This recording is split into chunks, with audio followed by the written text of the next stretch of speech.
ইতিমধ্যে নির্বাচনের খবর দেশে বিদেশে সব জায়গায় চলে গিয়েছে। দেশের মধ্যে উদ্যোক্তারা প্রস্তুতি নিচ্ছে, দেশের বাইরের উদ্যোক্তারা প্রচুর প্রস্তুতি নিচ্ছে, ইকোনমিকে উচ্চ পর্যায়ে নিয়ে যাওয়ার জন্য প্রস্তুত।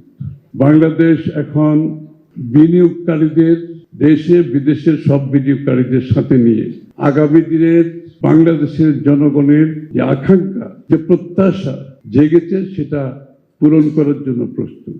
এবং ইতিমধ্যে নির্বাচনের খবর দেশে বিদেশে সব জায়গায় চলে গিয়েছে।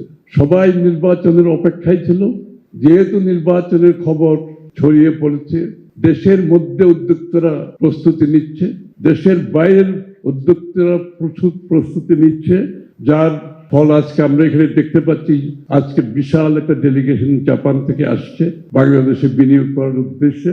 সুতরাং আগামীর বাংলাদেশে বিনিয়োগের মাধ্যমে আমরা ওই টাকা ছাপানোর থেকে, ঋণ নেওয়ার থেকে বাংলাদেশের অর্থনীতিকে বিনিয়োগের দিকে নিয়ে যাব আগামী থেকে। এবং বিনিয়োগ হচ্ছে একমাত্র আনসার। বিনিয়োগের বাইরে গিয়ে অন্য কোনো উপায়ে অর্থনীতিকে সাস্টেইনেবল, টেকসই করা যাবে না। এবং আমরা সকালে মিলে সেই কাজটা করতে যাচ্ছি, সেই প্রস্তুতি নিচ্ছি।